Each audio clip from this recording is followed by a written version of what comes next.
संगठित अपराध र कृत्य सम्बन्धी कानुनमा टेकेर दुईजना पूर्व प्रधानमन्त्रीलाई बयानका लागि बोलाउने तयारी प्रहरीको अनुसन्धान ब्युरो सीआईबीले गरेको छ।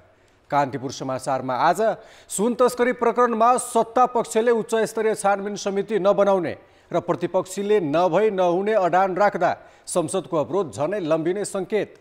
बजार चलायमान बनाउन प्रधानमन्त्री दाहालले राष्ट्र बैंकका गभर्नर र निजी क्षेत्रको समेत साथ खोजेका छन्। यो सँगै समलिङ्गी विवाह दर्ता गर्न माग गर्दै परेको रिटमा उच्च अदालत पाटनले मागेको एमिकस क्युरीको प्रसङ्ग पनि समेटेका छौँ। अनि अन्तर्राष्ट्रियमा पश्चिमा गठबन्धन विरुद्ध रुस र चीनको सक्रियता र खेलकुदमा आज हुने महिला विश्वकप प्रतिस्पर्धाको अपडेट लगायतका समाचार हामीसँग हुनेछन्। नमस्कार, अब मुख्य समाचार। पूर्व प्रधानमन्त्री माधव कुमार नेपाल र बाबुराम भट्टराईसँग ललिता निवास प्रकरणमा बयान लिने तयारी। पूर्व मुख्य सचिव पौडेलसँग सीआईबीले गर्यो सोधपुछ। सुन तस्करी प्रकरणमा उच्च स्तरीय छानबिन समिति आवश्यक नरहेको सत्ता गठबन्धनको निष्कर्ष। संसदमा एमालेको अवरोध कायमै, 1 क्विन्टल भनिएको सुन जोख्दा झण्डै 61 किलो।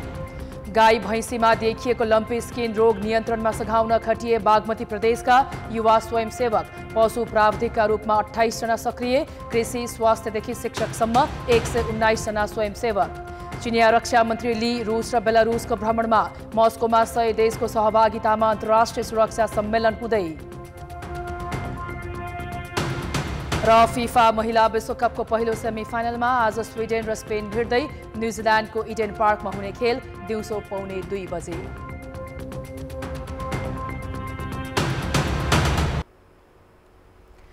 बालुवाटार स्थित ललिता निवास जग्गा हिनामिना प्रकरणमा पूर्व प्रधानमन्त्री द्वय माधव कुमार नेपाल र बाबुराम भट्टराईसँग पनि बयान लिने तयारी प्रहरीको केन्द्रीय अनुसन्धान ब्युरो सीआईबीले गरेको छ। सीआईबी स्रोतका अनुसार नेपाल र भट्टराईलाई संगठित अपराध निवारण ऐन र मुलुकी ऐनको कृत्य सम्बन्धी महलको दफा अन्तर्गत बयानमा बोलाइनेछ। सर्वोच्च अदालतले मन्त्री परिषदका पदाधिकारीलाई पनि अनुसन्धानको दायरामा ल्याउन साउन 21 गते आदेश दिएको थियो। त्यही आदेशमा टेकेर सीआईबीले पूर्व प्रधानमन्त्री द्वय नेपाल र भट्टराईलाई बयानका लागि बोलाउने तयारी गरेको हो।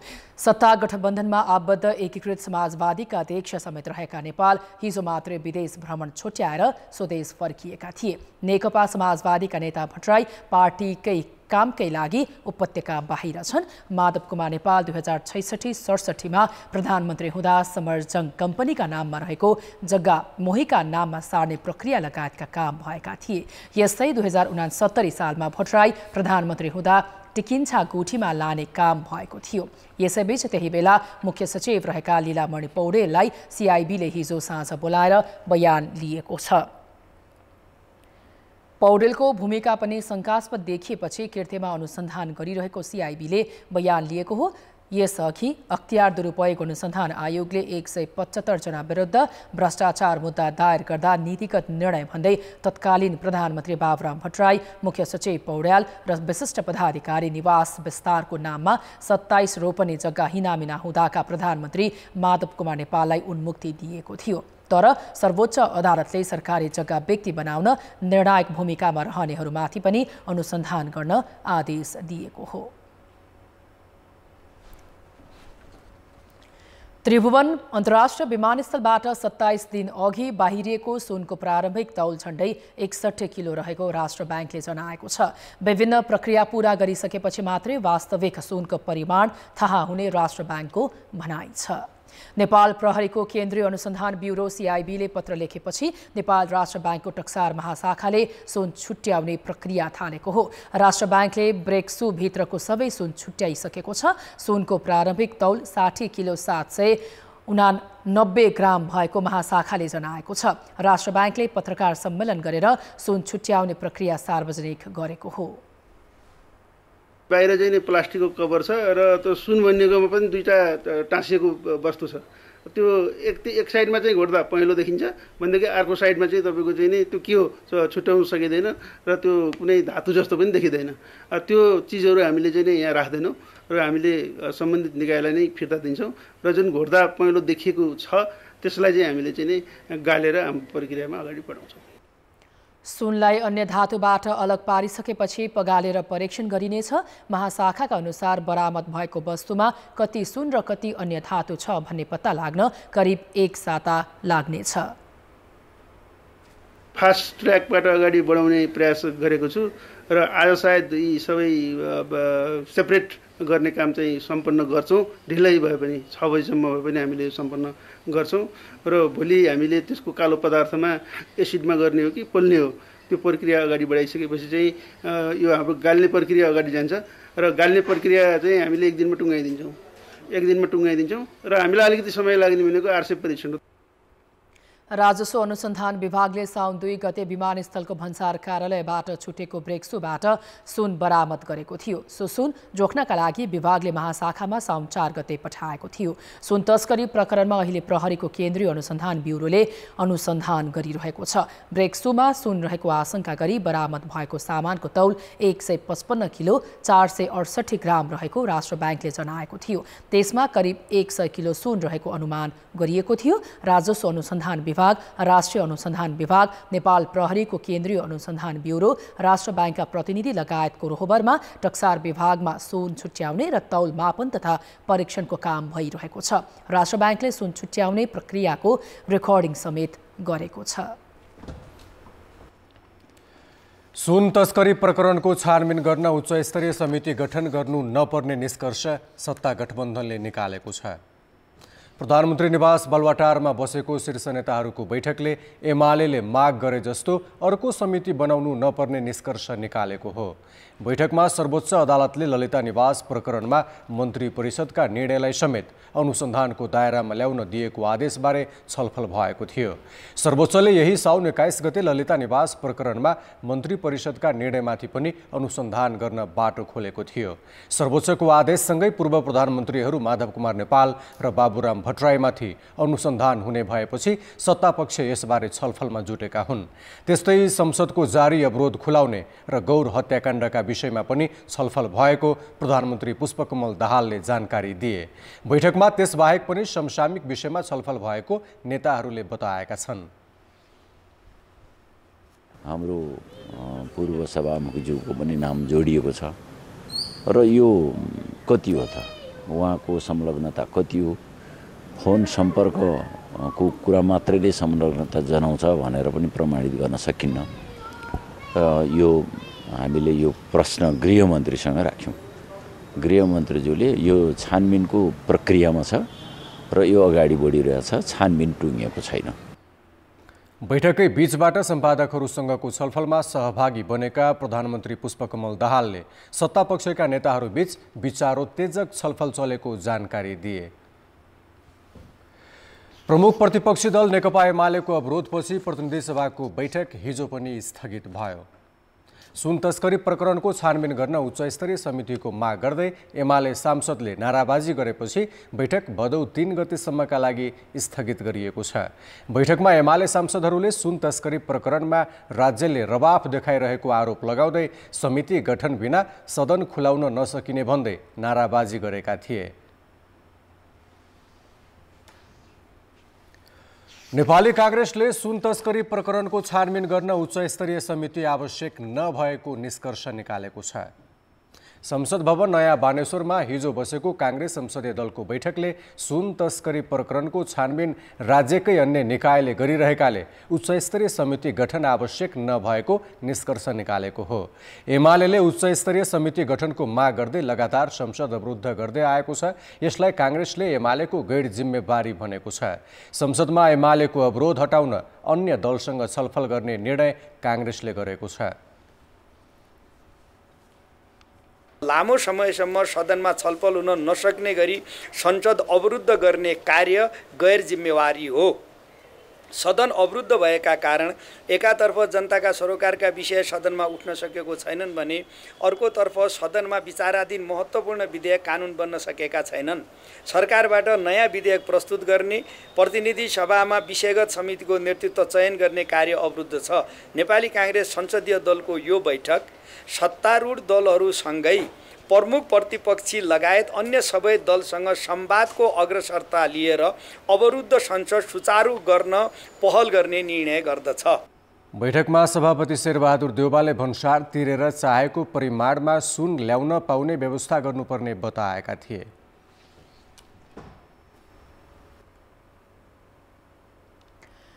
प्रधानमन्त्री पुष्पकमल दाहाल भदौ दोस्रो साता अमेरिका जाने भएका छन्। प्रधानमन्त्री दाहाल संयुक्त राष्ट्रसङ्घको कार्यक्रममा सहभागी हुन अमेरिका जान लागेको प्रधानमन्त्रीका राजनीतिक सल्लाहकार हरिबोल गजुरेलले जानकारी दिएका छन्। त्यस लगत्तै प्रधानमन्त्री चीन जानेछन्।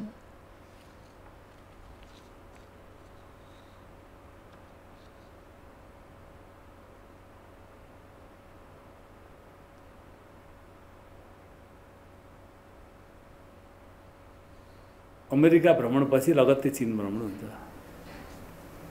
त्यसको 1 साताको अन्तराल छ। त्यो चीनको मोटामोटी त एजेन्डाहरू तयार भएको होला। चीन सम्बन्धलाई जे समस्या छन् त्यसलाई समाधान गर्ने, अझ यसलाई विकसित गर्ने, सम्बन्धलाई सहज बनाउने हैन, जस्तो कयौँ सम्झौताहरू भएका छन् चीनसँग, ती कार्यान्वयन भइरहेका छैनन् हैन। नेपालको विकासमा चीनको सहयोगहरू जुटाउने र हाम्रो चाहिँ जो व्यापार घाटा भइरहेको छ हैन, यो व्यापार घाटा धेरै दिन यसरी चलिरहन सक्दैन, त्यसलाई कसरी न्यूनीकरण गर्ने। चीन भ्रमणका बेला दुई देश बीच भएका सम्झौता कार्यान्वयन लगायतका विषयमा छलफल हुने गजुरेलको भनाइ छ। मन्त्री कसैलाई किन बनाइन्छ? राज्य सत्ता सञ्चालन गर्न, राजनीतिक भागभण्डा मिलाउन वा कसैलाई खुसी पार्न? प्रधानमन्त्रीले मन्त्री नियुक्त गर्ने र फेर्ने स्पष्ट मापदण्ड बनाउन नसक्दा पछिल्लो समय मन्त्री पद नेता व्यवस्थापन गर्ने थलो मात्र बनेको छ। प्रधानमन्त्री पुष्पकमल दाहालले 7 महिनामै 12औं पटक मन्त्री परिषद हेरफेर गरिसकेका छन्। कहिले राजनीतिक समीकरण मिलाउन त कहिले गठबन्धन दलको भागभण्डा पुर्याउन पटक पटक मन्त्री फेरबदल गर्दा मन्त्रालय चलेका जस्ता त देखिन्छन्, तर अबको युग अनुसार चुस्त दुरुस्त छैनन्। पुस 10 गते प्रधानमन्त्री नियुक्त भएका पुष्पकमल दाहालले सोमबारसम्म 12औं पटक मन्त्री परिषद फेरबदल गरेका छन्। यसअघि उनलाई विश्वास गरेकाले समर्थन फिर्ता लिँदा मन्त्री परिषद फेरबदल भएको भए पनि यसपटक भने मन्त्रालयमा मन्त्रीको काम, कर्तव्य र अधिकार बुझ्दै मात्रै गरेका मन्त्रीलाई फिर्ता बोलाइयो।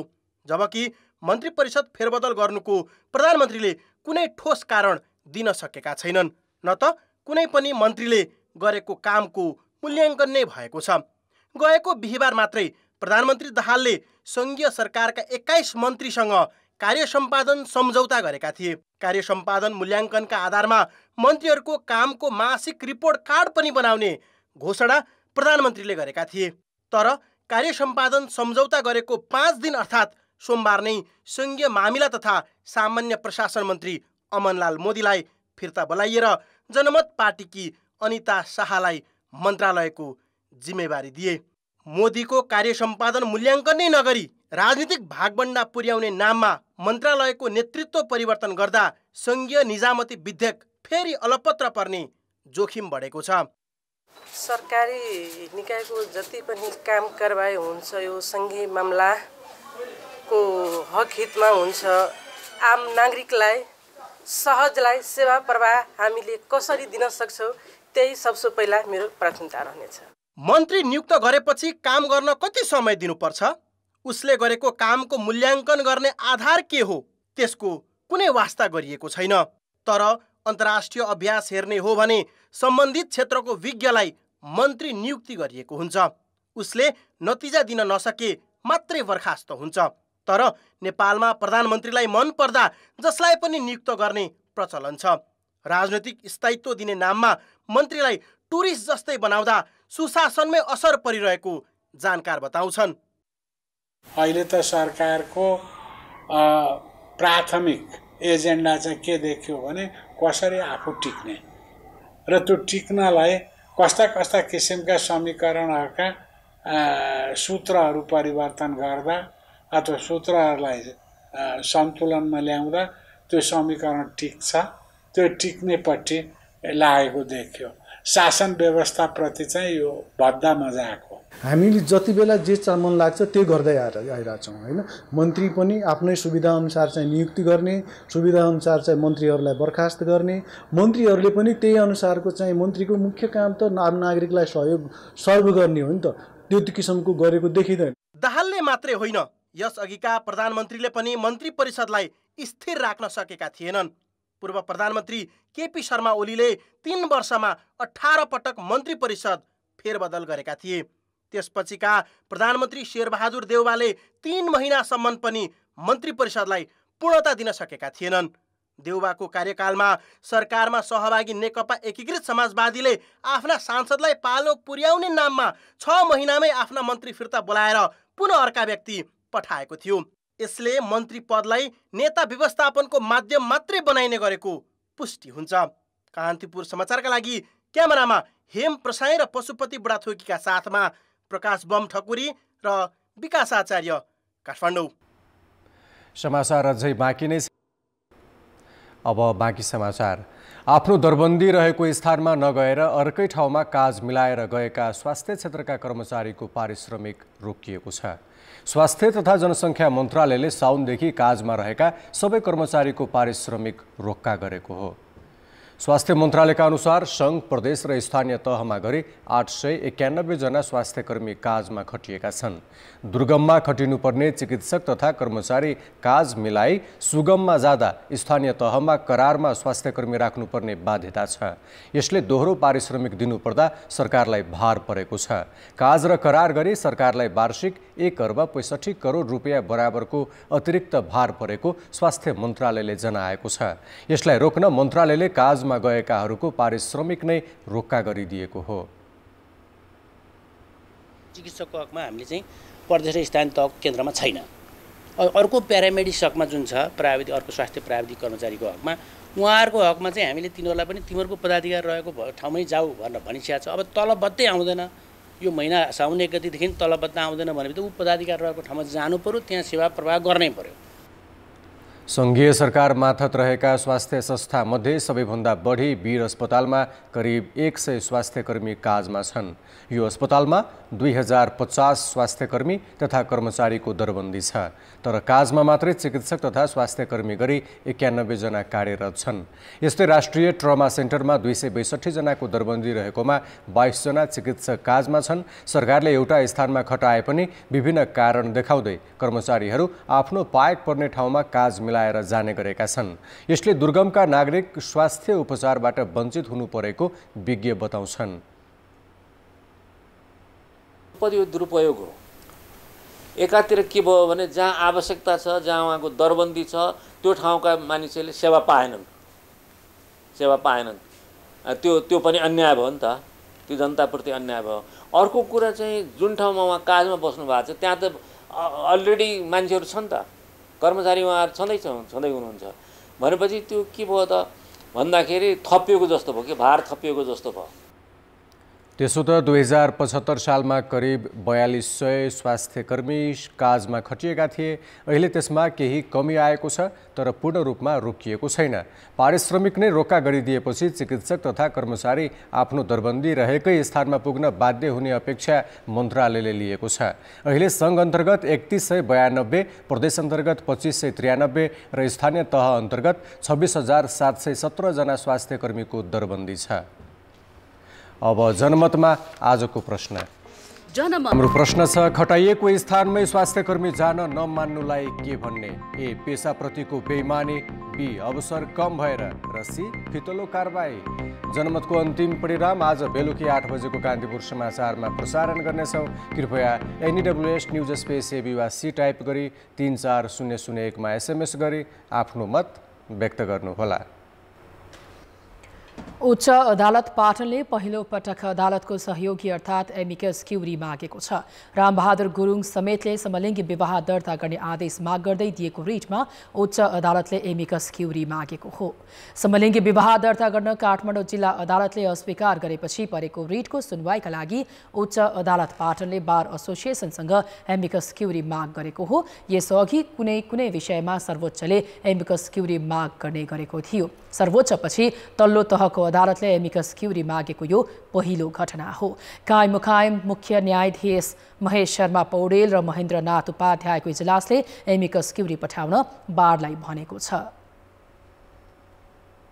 अन्तर्राष्ट्रिय प्र्याक्टिस, अन्तर्राष्ट्रिय आवश्यकता, अन्तर्राष्ट्रिय खालका त्यसमा भएका यो विषयवस्तुमा भएका प्र्याक्टिसहरू, त्यसमा भएको प्रयोग परिणाम के छ भन्ने खालको कुराको समग्र त्यसको विश्लेषण गर्नका लागि सहज होस् भन्ने हिसाबले सहयोगको रूपमा खास गरी एमिकस क्युरीले यो यसो गर्ने र नगर्ने भनेर कोर्टलाई चाहिँ अनुरोध गर्दैन, आफ्नो दृष्टिकोण दिने कुरा हो। यो विषयवस्तु यो छन्, अन्तर्राष्ट्रिय प्र्याक्टिस यो छ, राष्ट्रिय प्र्याक्टिस हाम्रो यो छ, संविधानको यो विषयवस्तु छ, कानुनले यसो भन्छ, हाम्रा अदालतका आदेशहरू यस्तो छन् भनेर समग्र प्र्याक्टिसको विषयमा कोर्टलाई सहयोग गर्ने कुरा गर्छ।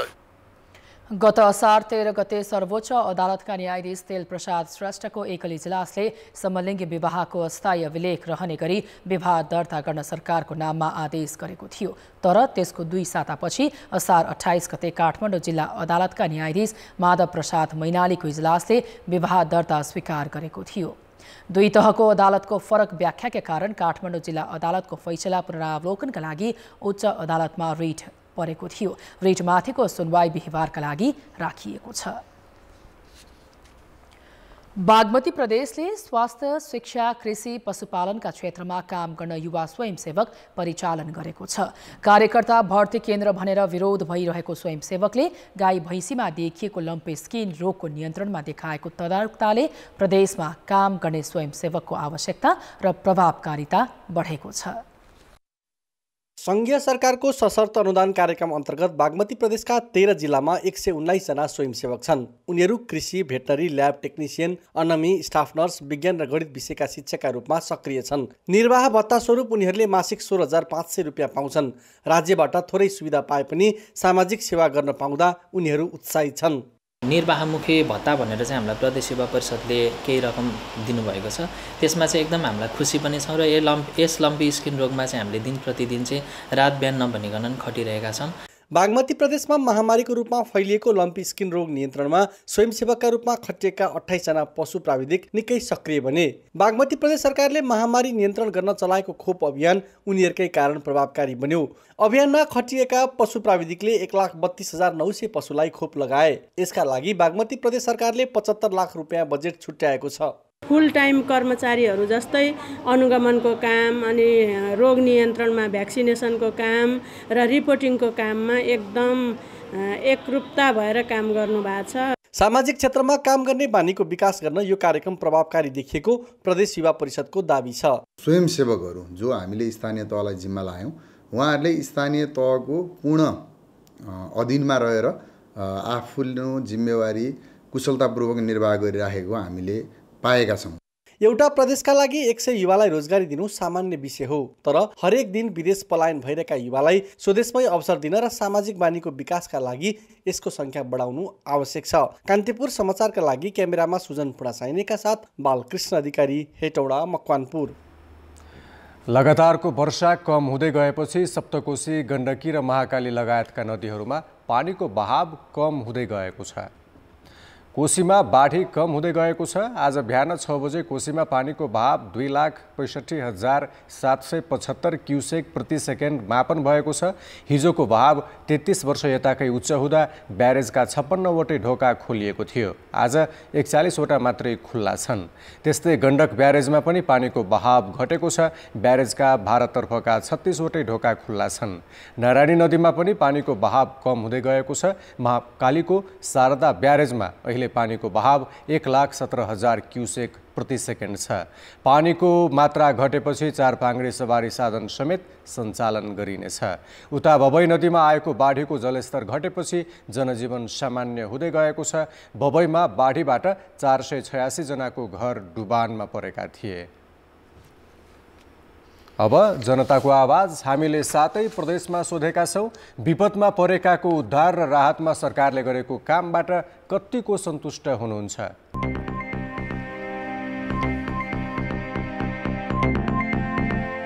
केही सुरक्षाकर्मीहरू आउनुभयो, उहाँहरूले हेल्प गर्नुभएको छ र कुनै ठाउँहरूमा चाहिँ अब सुरक्षा दिइरहनु भएको छ, कुनै ठाउँमा चाहिँ सुरक्षाहरू छैन। आएनन् कोही पनि सहयोग गर्न। मलाई त हामीलाई कसैले पनि यस्तो गर उस्तो गर ल भनेर भनेनन्। आफ्नो जिउको लागि बचाउन लागि हामी अब निस्किन पर्यो। जतिखेर घटना घट्छ, घटना घटेपछि मात्रै रोइकराई गर्दै तामझामका साथ हिँड्ने गरेको देखिन्छ। विशेष कोष पनि छैन, कुनै राहतको कार्यक्रम पनि छैन, कुनै विशेष स्वास्थ्यको कार्यक्रम पनि छैन। सरकारको कुरो मात्रै हो, काम केही भएन। केही छैन।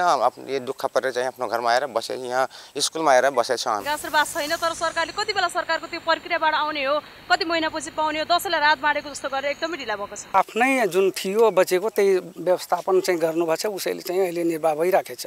अरू चाहिँ त्यसरी चाहिँ अरू अन्यबाट चाहिँ भएको छैन। गरेकै छ तर त्यति सन्तुष्टि चाहिँ देखिएन। जहाँ जहाँ चाहिँ बाढी पीडित छ, जहाँ जहाँ चाहिँ विपद व्यवस्थापन छ, त्यहाँ पर्याप्त स्रोत साधन र आधुनिक किसिमका मिक्सिङ औजारहरू प्रयोग गरेको खण्डमा मात्र यो चाहिँ समस्या समाधान हुन्छ। विपदको पूर्व तयारी नभइकन, प्लानिङहरू नभइकन जति बेला चाहिँ विपद पर्छ त्यति बेला तामझाम सहित फोटो खिच्नको लागि मात्रै केही लिएर जाने हुँदाखेरि त्यति सन्तुष्ट छैन। के सन्तुष्ट हुनु, मान्छेलाई यहाँ तल माथि कति टाढा टाढाबाट हामी जानुपर्ने हुन्छ। विशेष कारणले कति बिरामीहरूमा एम्बुलेन्सहरू यस्तो एम्बुलेन्स अलपत्र परेका छन्। विपदमा काम गर्ने भनेको तत्काल उद्धारका निम्ति हो।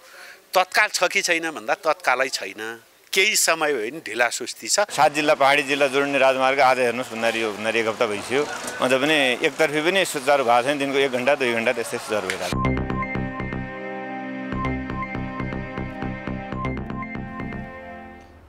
आर्थिक र अन्तर्राष्ट्रिय समाचार अझै बाँकी छन्। अर्थ र विकास। यस वर्ष राजस्व सङ्कलनमा सुधार नदेखिएपछि सरकारले अर्थतन्त्र चलायमान बनाउने विषयमा निजी क्षेत्रसँग सुझाव माग्न थालेको छ। अर्थतन्त्रका बाह्य सूचक सुधारको बाटोमा गएको देखिए पनि आन्तरिक रूपमा राजस्व, शेयर बजार तथा औद्योगिक उत्पादनको खपतमा सुधार आउन सकेको छैन।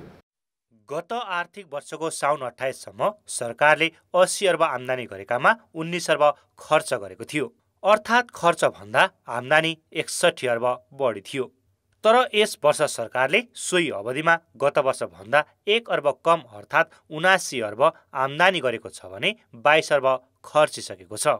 लक्ष्य अनुसार गत वर्षकै हाराहारीमा पनि राजस्व उठ्न सकेको छैन। बजेट र मौद्रिक नीतिले बजार चलायमान बनाउने अपेक्षा गरिए पनि कुनै सुधार नआएपछि आइतबार अर्थमन्त्रीले व्यापारी तथा गभर्नर बोलाएर छलफल गरे। सोमबार पनि प्रधानमन्त्रीले व्यापारीलाई बोलाएर अर्थतन्त्र चलायमान बनाउन सुझाव मागेका छन्। व्यवसायले भने जग्गाको किता काठ खुलाउन र ब्याज दर घटाउन आग्रह गरेका छन्। सरकारको तर्फबाट गर्नुपर्ने चाहिँ कुराहरू जस्तो चाहिँ अब कतिपय हदबन्दीको चाहिँ जग्गाको चाहिँ कुराहरू थियो, कतिपय चाहिँ किता काठको चाहिँ कुराहरू थियो, कतिपय चाहिँ भन्नाले गभर्मेन्टको तर्फबाट चाहिँ इमिडिएट चाहिँ भन्नाले चाहिँ गर्नुपर्ने चाहिँ कुराहरू चाहिँ थियो भने सँगसँगै चाहिँ सेन्ट्रल ब्याङ्कको चाहिँ तर्फबाट जस्तो यहाँलाई चाहिँ भन्दाखेरि जस्तो वर्किङ क्यापिटल चाहिँ गाइडलाइनको कुराहरू, ब्याज दरको कुराहरू पनि छन्। उहाँहरूले चाहिँ अब हुन त अहिले बजारमा 1-8% घटेर अवस्था पनि छ, त्यसलाई पनि के कसो टुल्स लगाएर हुन्छ हामी चाहिँ सहयोग गर्छौँ भन्ने कुरा भन्नुभएको छ। र अर्को कुरा चाहिँ जुन किसिमको एउटा चाहिँ चालु कर्जा पुँजी छ त्यो अन्तर्गत पनि यहाँ बजारमा चाहिँ पुँजी प्रभाव हुन सकिरहेको छैन ब्याङ्क तर्फबाट पनि, त्यसलाई पनि हामी खुकुलो बनाउँछौँ। त्यो चाहिँ गभर्नरज्यूले नै भन्नुभएको छ। सरकारको राजस्व नबढेपछि क्यापिटल एक्सपेन्डिचर पनि हुन नसक्ने भएको अवस्थामा यो सबै समग्र इस्युमा अर्थतन्त्रलाई चलायमान बनाउनलाई निजी क्षेत्रले, राष्ट्र ब्याङ्कले र अर्थ मन्त्रालयले के गर्नुपर्छ, सरकारले के गर्नुपर्छ भन्नेमै मुख्य कुराहरू फोकस गरेर हामीले छलफल गरेका छौँ। उद्योग धन्दा अहिले पनि आधा क्षमतामा मात्रै चलेका छन् भने लगानीकर्ता नै पलायन हुने क्रम बढेको छ। बैंकमा कर्जाको माग बढ्न सकेको छैन। उठाएको निक्षेपको 90% लगानी गर्न पाउने बैंकहरूले 83% मात्रै लगानी गरेका छन्। मौद्रिक नीति आएपछि सोमबारसम्ममा शेयर बजार 89 अङ्कले घटेको छ। सरकारमा रहेका दलदेखि कर्मचारी तन्त्रसम्मले लगानीकर्ताको मनोबल बढाउने प्रयास नगर्दा यस खालको समस्या आएको विज्ञ बताउँछन्। केही राजनीतिक तरङ्ग आइ नै रहेको छ, त्यो कुरो सबैले महसुसै गर्नुभएको छ। यस्तो तरङ्गित भइरहेको बेलामा निजी क्षेत्रले चाहिँ ठुलो रिस्क जोखिम नलिन सक्छ। यस बेलामा मेरो लगानी डुब्छ कि त भने हुनाले उनले चाहिँ खटाई काम गर्न सक्छन्, खटाई आयात गर्न सक्छन्, खटाई उत्पादन गर्न सक्छन्। यो कुरालाई चाहिँ नेपाल सरकारले सूक्ष्म रूपमा विश्लेषण गरेर अगाडि बढ्नुपर्छ। बजार चलायमान गराउन नसके यसले मुलुकको राजस्व सङ्कलनमा त असर गर्छ नै, सरकारप्रतिको विश्वास पनि गुम्दै जान्छ। समस्यामा पर्ने क्रम बढ्दै जाँदा व्यवसाय मात्र होइन लगानी समेत पलायन हुने स्थिति आउँछ। कान्तिपुर समाचारका लागि क्यामेरामा पशुपति बुढाथोकीका साथमा सुदिल पोखरेल, काठमाडौँ। अब अन्तर्राष्ट्रिय समाचार। चीनका रक्षा मन्त्री ली साङफू रुस र बेलारुसको 6 दिने भ्रमणमा निस्केका छन्। यो भ्रमणले रुस र चीनको परराष्ट्र नीतिमा एउटै अडानलाई महत्त्वका साथ अघि बढाउने विश्वास बेजिङले लिएको छ। पश्चिमा नेतृत्वको उदारवादी लोकतान्त्रिक विश्व व्यवस्था विरुद्ध रुस र चीन सहकार्य गर्दै अघि बढेका छन्। चिनिया रक्षा मन्त्री लीले मस्कोमा हुने अन्तर्राष्ट्रिय सुरक्षा सम्मेलनलाई पनि सम्बोधन गर्नेछन्। सम्मेलनमा करिब 100 देशका प्रतिनिधि सहभागी हुँदैछन्। रुसी सरकारी समाचार निकायले बहुपक्षीय विश्व व्यवस्थाको स्थापनाको लागि सुरक्षाका लागि आयाम बारे सम्मेलनमा छलफल हुने बताएको छ। रुस युक्रेन युद्धमा चीन तटस्थ छ भने उसले पश्चिमा गठबन्धनले मस्कोलाई उत्तेजित बनाएको आरोप लगाएको छ। चीनले युद्धरत पक्षलाई हतियार नदिने वचन दिए पनि पश्चिमाहरू सशंकित छन्।